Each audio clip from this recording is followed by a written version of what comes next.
اس فہرست میں جسٹس آصف سعید خان کھوسا، justice Gulzar Ahmed, justice Umar Ata Bandial, justice Qazi Faez عیسیٰ، justice Ijaz ul Ahsan, justice منصور Ali Shah, justice منیب اختر اور جسٹس یحییٰ آفریدی شامل ہیں۔ آئین کے مطابق سپریم کورٹ کے جج کی ریٹائرمنٹ کی عمر 65 سال مقرر ہے اور چیف جسٹس کی ریٹائرمنٹ کے بعد سینئر ترین جج کو چیف جسٹس کا عہدہ تفویض کیا جاتا ہے۔ سپریم کورٹ کے ججز کی موجودہ سینیارٹی لسٹ کے مطابق 8 ججز کو chief justice supreme court of Pakistan بننے کا موقع میسر آئے گا۔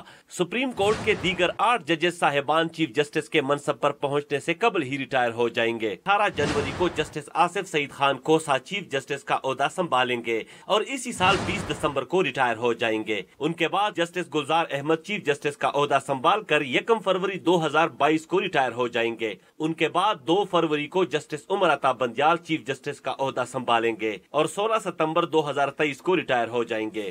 جسٹس عمر عطا بندیال کی ریٹائرمنٹ کے بعد justice Qazi Faez Isa chief justice supreme court of Pakistan کا عہدہ سنبھالیں گے اور وہ 25 اکتوبر 2024 تک چیف جسٹس کے عہدے پر فائز رہیں گے۔ ان کی ریٹائرمنٹ کے بعد justice Ijaz ul Ahsan chief justice مقرر ہوں گے اور وہ 4 اگست 2025 کو ریٹائر ہو جائیں گے۔ ان کی جگہ جسٹس سید منصور علی شاہ چیف جسٹس کا عہدہ سنبھالیں گے۔ جسٹس منصور علی شاہ 27 نومبر 2027 کو ریٹائرمنٹ کی عمر کو پہنچیں گے اور ان کی جگہ جسٹس منیب اختر کو chief justice supreme court of Pakistan کا عہدہ سنبھالنے کا موقع ملے گا۔ جسٹس منیب اختر 13 دسمبر 2028 کو ریٹائرمنٹ کی عمر کو پہنچ کر سبکدوش ہوں گے اور ان کی جگہ justice Yahya Afridi chief justice supreme court of Pakistan مقرر ہوں گے اور 22 جنوری 2030 کو ریٹائر ہوں گے۔ عدالت عظمیٰ کے دیگر ججز میں سے جسٹس شیخ عظمت سعید آئندہ سال 27 اگست، جسٹس مشیر عالم 17 اگست 2021، جسٹس مقبول باقر 4 اپریل 2022، جسٹس منظور احمد ملک 30 اپریل 2021، جسٹس سردار طارق مسعود 10 مارچ 2024، جسٹس فیصل عرب 4 نومبر 2020، جسٹس مظہر عالم خان میاں خیل 13 جولائی 2022 اور جسٹس سجاد علی شاہ 3 اگست 2022 کو ریٹائر ہوں گے۔ ساتھی رپورٹر حسیب بٹی کے ساتھ انعام اللہ خٹک، ڈان نیوز، اسلام آباد۔